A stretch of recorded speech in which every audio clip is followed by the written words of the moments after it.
Mrs. Murdock in her house in Westminster for the Carroll County Living History Project. Hello. Hi, Jackie. Let me first ask you, where and when were you born? I was born November 14th, 1932 in Asheville, North Carolina. Oh. I grew up there. Okay. Lived there all my life until, well, not all my life, but I mean my formative years, say. Yeah. And moved to Washington, D.C. when I was 19. Okay. So, you want to know about my life there? Yeah, tell me about your childhood. What was it like in North Carolina? Well, I was an only child. My mother and I lived with my grandparents, with lots of aunts and uncles, cousins, Big old family. house, it was a small farm. And I guess that was, the Depression years. But we didn't have to worry about anything because we had food, obviously. And my grandmother made everything on her old treadle sewing machine. And it was kind of in a way, a little house on the prairie experience, I guess. Real happy. You felt really free in those days. You weren't afraid of anything. And we had a nice neighborhood that we lived on the edge of. And I went to a school that was first grade through 11th. At that time, they didn't have 12 grades. At least not there. Gotcha. I didn't have kindergarten. I went to first grade when I was 5. And had to walk to school. Probably a good mile, Wow. at least. And walked to church on Sunday, about 2 miles. We didn't have a car. And I had, my grandfather at the time had a barn and a cow and some chickens, and so we kind of lived that way. And then when I got a little bit older, I wanted to get on the bus and ride to the schools in town. Right. Because most of the kids that I knew went to school there. Right. So my mother finally said I could. So I'd ride the bus to junior high school. It was then 7th, 8th, and 9th. And then I went to another school for high school by bus. And Asheville was a beautiful place. I loved it. And knew everybody. It wasn't that small, but you sort of knew everybody. Because my family had always been there. Mm-hmm. And I didn't go to college. I knew I wouldn't be able to afford to go to college, and I didn't really think about it too much. I took secretarial classes in high school so I could get a job when I got out of school. That was good planning. And I worked as a secretary in Asheville for a year, and then I moved with some friends to Washington, D.C. They had gotten jobs with the Navy Department. Oh. And so I thought that's what I would do. But when I got to Washington, I didn't want to do that. I went to work for the Holland America Steamship Line and did that for 3 years and met my husband, my first husband, who was in the Navy at the time. We had 3 kids. And then we moved when he got out of the Navy, we moved to Montgomery County. His family lived in Potomac, and we were living in Rockville. Mm-hmm. So, lived there until the kids were, the youngest was 9. Then we moved to a place called Brinklow in Montgomery County. We lived there, and that's when my marriage fell apart. And so then I met my second husband at church. And we got married a few years later, and he had 3 kids, I had 3 kids, so we had 6. The Brady Bunch. Yeah. Without the maid. And then And so now we have, let's see, 1, 2, 3, 4, 5. We have nine grandchildren and 4 great-grandchildren. So I guess that's right. And so that's my story up to now. I moved to Carroll County, and my husband, we were living in Howard County, and he wanted a business. He bought a business in Reese community, and I wanted an old farmhouse. I thought that was the best thing I'd always wanted, I guess because I grew up in one. Yeah. So we bought an old farm down off Gorsuch Road. A really neat place with lots of land and a creek running through it. And I loved it, but unfortunately the driveway was like that, and you felt like you were falling off the earth when you pulled to the edge of it. And the winters were just horrific because of that. I can only imagine. So then I got sick. I had something called Guillain-Barré syndrome, and I was paralyzed for 6 months. And anyway, then we moved to this house, and he wanted a business in the backyard, which is nice. And when I first came to Westminster, I was still recovering from that, and my son and his daughter and little child came to live with us here, so she could they were in between building a house, so she sort of helped me out so I could go to work and come home, and she'd have dinner and all that. Oh. I went to work for the Ascension Episcopal Church as the parish secretary, and I worked there for 16 years, and I thought Carroll County was a little hard for me to get used to, because I didn't think people were very friendly where we were living.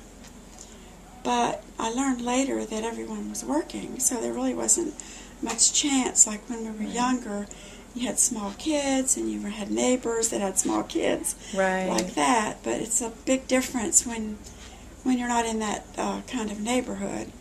And most people work and drive away someplace to work. Right. But I got to know people through the church, and really lovely people that I met, and so I did that, and then I retired from there, and I haven't worked anywhere. Then after that I inherited my grandson for 3 years, raised him. How old was he at the time? He was 1 when I got him. Oh no! So I raised him here in this house, and then my granddaughter, one of my granddaughters, lived with me for a year, and then my mother got ill, and then I was back and forth to North Carolina all the time for a while, and then she passed away, and then my aunt, her sister, lived in my mother's house, so then I was back and forth there for a couple of years, so that kept me busy. Yeah. And then my son got ill. He's been really ill for 7 years. He has some kind of neurological disorder. I'm not sure what. They still don't know exactly, but he's in a wheelchair. So for the last few years, I've helped take care of him down there at his house. He lives down at Asheville in the caretaker house. His wife, she was caretaker. She was head of the office for years and years and years, and also lived in the house. So that's where they live, and now she's retired, so I don't have to go down to Mike's all the time. But I have one son in Tacoma Park, and he has two kids at home, and one just got married, and she's living in Anchorage, Alaska. Oh, Alaska! Wow. Yeah, she got married to a guy in the service, and they got married one day, and then 2 days later they started driving to all the way across the country, and then a ferry boat to somewhere up there, and then then they had to drive up the Alaskan highway, and she said that was really awful. But anyway, she's living in Anchorage. Her husband's he's studying to be a medic. And then my daughter Jeannie lives in Frederick. She's got 3 children, all redheads. And good genes. good gene. Well, I don't know about that. That's another subject. maybe if you don't have the Irish skin and the freckles. It all comes in one package. Can't have one without the other. So anyway, she's got. She doesn't. She's a stay-at-home mom, but her kids are all grown. She still stays home, but she always liked that. And then Mike, my youngest, he's down in, as I told you, at Hashua, and so that's about all I can think to say in one breath. Sort of out of breath. Can you think of any maybe historical events that made an impact on you? At some point in your life, did something happen? Maybe something national, international, even something on a personal level that you feel... Well, World War II, it didn't affect me, real close, of course, but I was very aware. At school, we had, they talked about it all the time, and we would make packages to send over to England to kids who they didn't have, very much food to eat because of the bombings and everything. And so then I had a pen pal from England, which was kind of neat. But I always remember Franklin Delano Roosevelt on our radio in our living room saying that we were at war. And I didn't know how serious that was, but he sounded real serious. And for some reason, I just never forgot that. And my uncle was in the Navy, and he was away at sea, and when he would come back, he would tell us a lot of stories, and the only thing that we got to see, of course we didn't have television, but we would go to a movie once in a while, and they would always have a newsreel, a film about the war. Right. And then Life magazine, and of course your newspapers would always have all the information. But I didn't really have any other close contact. We had rationing, and so we had limited amount of sugar and coffee and different things like that. But because we were self-sufficient, we had plenty of food and didn't have to worry about anything.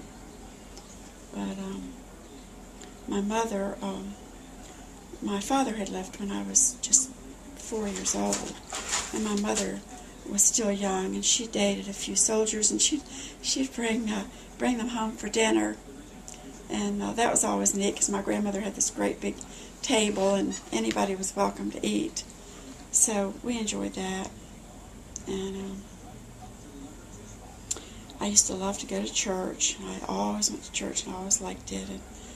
And I played the piano, and wish I had kept up with it, but I didn't. I took lessons for a while, and I used to just play all the time, pretend I was somebody, play and sing, get the sheet music, from all the hit parade we had on the radio, and they would sing all the popular songs at the time, and crazy songs they had in those days. Maresy Dotes and Dozy Dotes, Little Lambsy Divey, things like that, Woody Woodpecker. I think that maybe it's because of the times that we lived in that were so serious then that they made up songs that were funny. Yeah. But anyway, aside from World War II, I guess the most traumatic thing in my life was when it was personal, when my father left. That was always hard for me, because I think there weren't so many divorces then like there are now. Right. So I didn't really know anybody else that had divorced parents, so I always felt kind of self-conscious about that. Yeah. But other than that, I sure had plenty of family and neighbors who were real nice to me. So I had a pretty good life. Good. Did you notice a difference when you left North Carolina and when you went to Washington? Was there a big Oh, culture shock for Yeah. me, because Asheville was, I had never been anywhere really. I think I had been to Myrtle Beach a couple of times, and a few towns, and even smaller in North Carolina where I had relatives. Mm. But I just fell in love with Washington.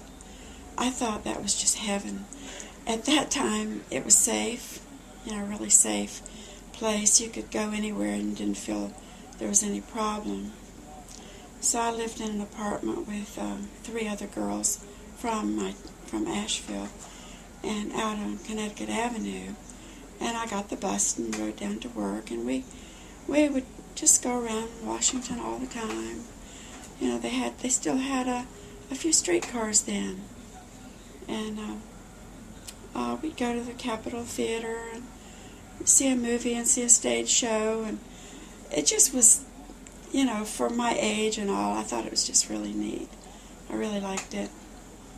Had a lot of friends and a lot of fun. I got to see President Dwight Eisenhower riding down the street one day in a convertible, standing up and waving. They would never do that now. No. But, yeah, I liked Washington. And there was a big difference, because it was a big city.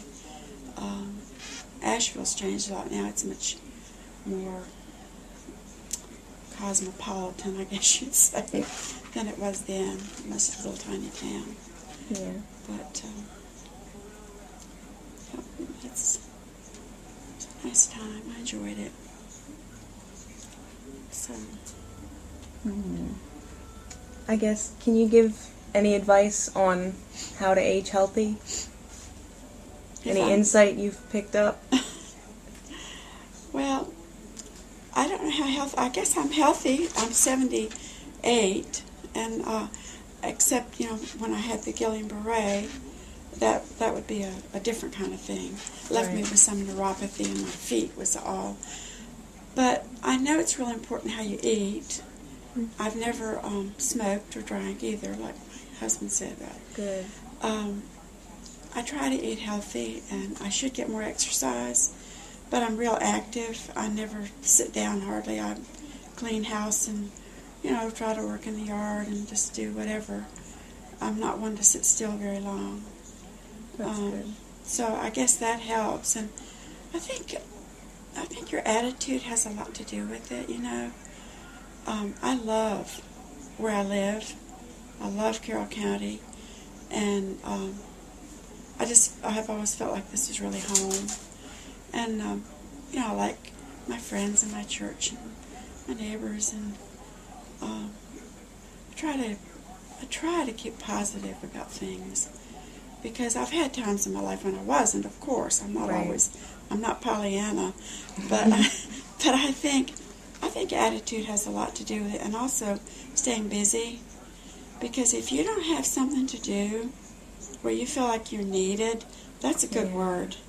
If you feel like you're needed and you feel like your life matters, a lot of people get older and they don't maybe have anybody, and they don't feel necessary, maybe. Then you'd be really sad, I know people that are like that, and so I think that's real important. Try to keep busy and be positive, and be around people that are positive helps too. Yeah. So other than being active in the church, which you mentioned, do you have any other hobbies that you recently started or maybe have had for a while? Something you enjoy doing?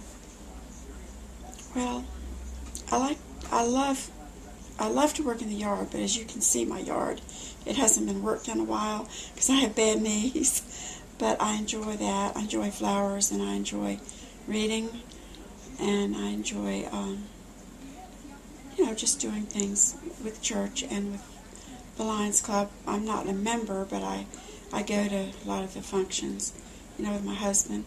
And I keep active. I see the grandkids a lot, and I like to sew, And I like to make greeting cards, Oh. and I really enjoy doing that.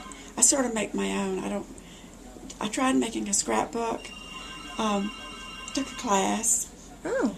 and I didn't like it. It just about drove me crazy, because every page there would be so many embellishments on the page. You can get that if you want. Oh, he should be there. I Yes, thought.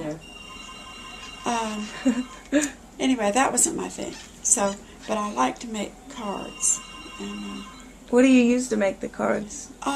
I cut pictures out of magazines, and Oh.